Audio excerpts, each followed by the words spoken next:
Hello everybody, and another walk home, and another beautiful day, and another video about the situation in the world from my perspective. Today I was going to talk about why European countries are not getting involved in this war in Iran, but I thought that it might be better to talk about Ireland's perspective first with regards to armed conflict abroad and why we take the stance that we do with regard to it. And there are many reasons why Ireland has taken a stance of what is known as active neutrality. So this is basically keeping out of direct armed conflict, but actively supporting one particular side or another, based on our own political and diplomatic perspective. For example, Ireland is not a direct participant in or directly involved in supplying military aid to Ukraine. However, we do supply other very essential aspects to and resources to the Ukrainian cause, such as medical supplies, financing, food and other resources like that when necessary, and a safe haven for Ukrainians who are fleeing the conflict and seeking refugee status in Ireland. There's a big debate regarding a lot of these issues in Ireland, and including the idea of neutrality. But on the whole, neutrality is seen as a positive thing in our culture and a means by which we can assert our own independence. So to understand the Irish perspective on our neutral status and stance in the world, you need to go back to the early days of World War II. We basically created a constitution in 1936, which made Ireland, in everything but name, a republic. But when the war broke out in 1939, it became very apparent that if we were to join the Axis side, it would cause huge amounts of problems internally, because very few Irish people supported the policies of the Axis powers, in particular Nazi Germany. And if we supported the Allied side, in particular France and Britain, we would have an equal amount of internal problems, because a lot of people still, to this day even, hold a very dim view of the United Kingdom and everything that it stands for. Basically, joining either side would have resulted in a civil war in Ireland. So our political leadership decided to show our political independence from our nearest neighbour, and that taking a neutral stance was the best option, and also to preserve the peace on the island itself. So this goes back to another video that I made regarding the idea of moral standing amongst nations. It might not have been the moral thing to do with regards to Nazi Germany, and especially near the end of the war when the atrocities of the Holocaust was coming out, but it was the only way we could keep Ireland from falling into another brutal conflict that we had just about 15 years before exited in the Irish Civil War. So that's where the origin of it comes from. Today, Irish people see it as a mark of our own independence. We are very pro-neutrality in the large part here in the island. And we believe that having a neutral status gives us a unique position in the world. It means that we can decide whether or not, on a case-by-case basis, to be involved in conflicts in other regions.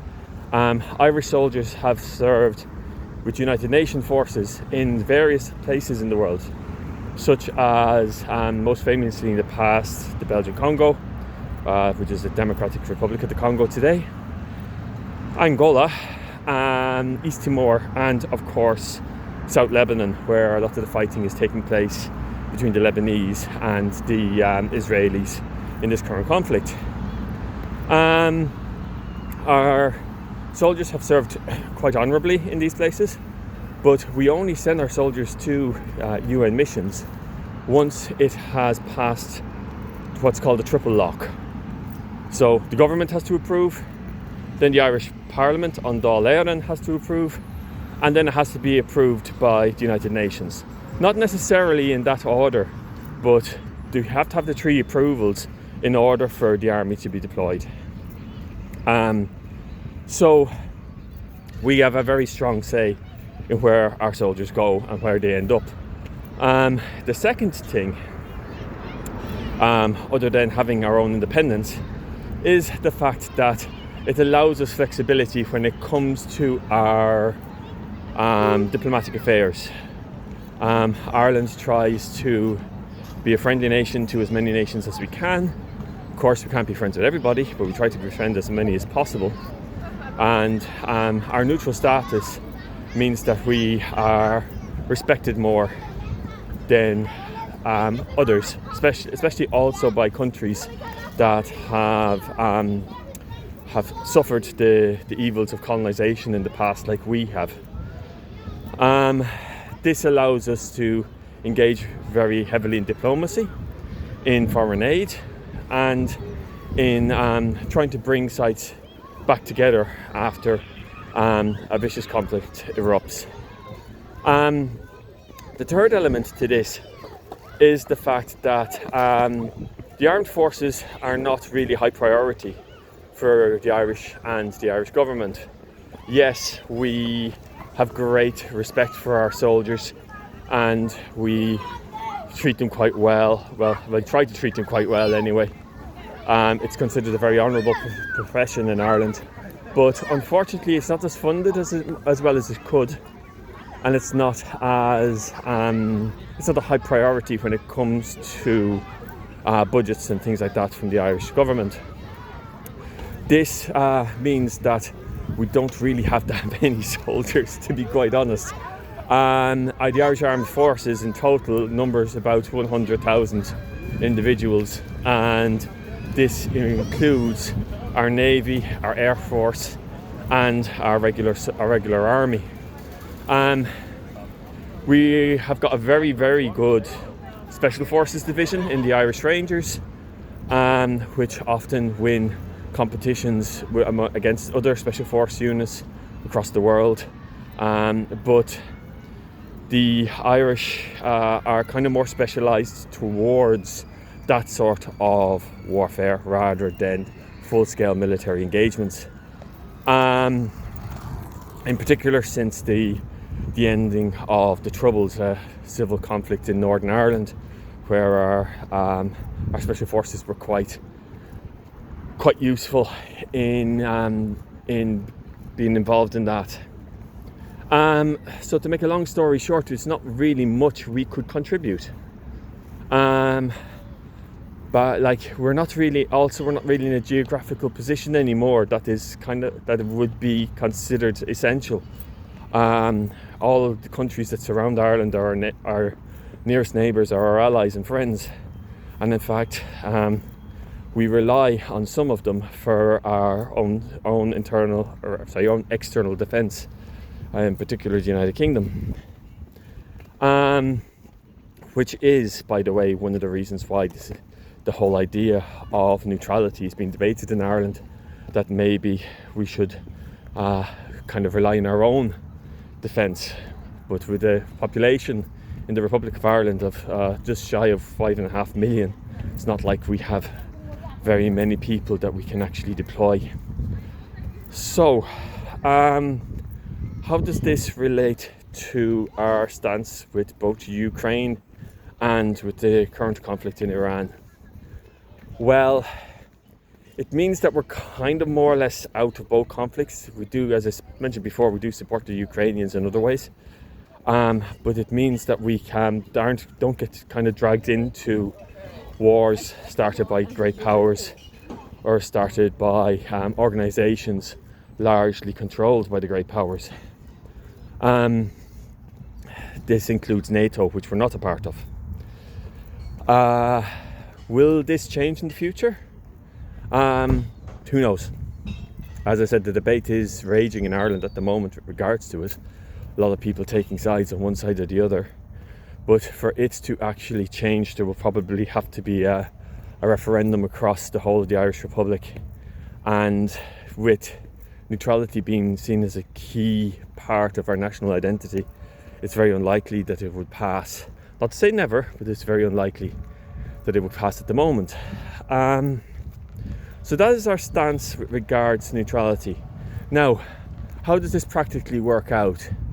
Well, it works out quite well because we can be honest brokers between different sides. It also works out quite well because we can advocate for kind of more peaceful solutions.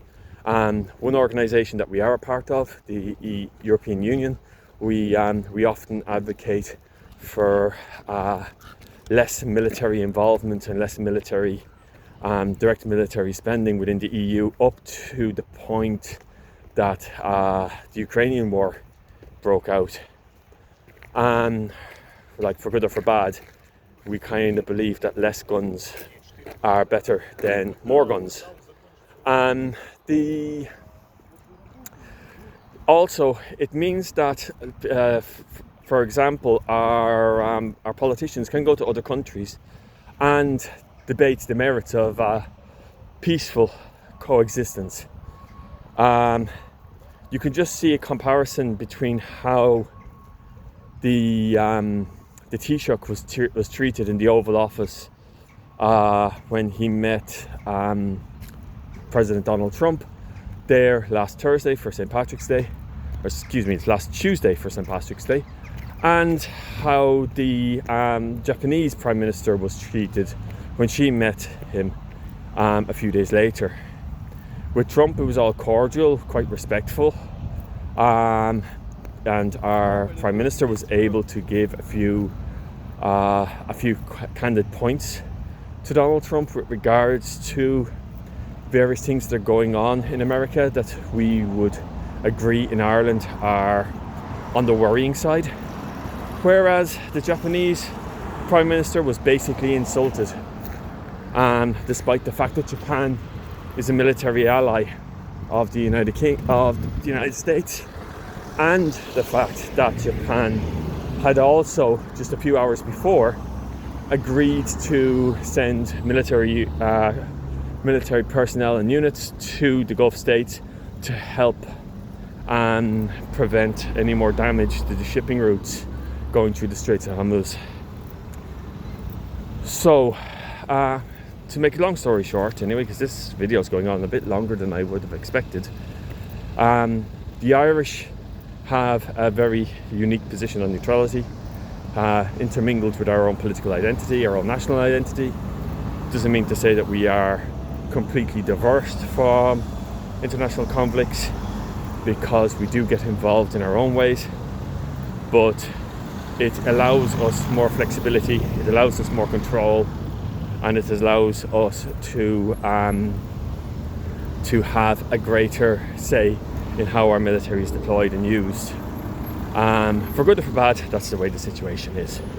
Have a good day. Bye.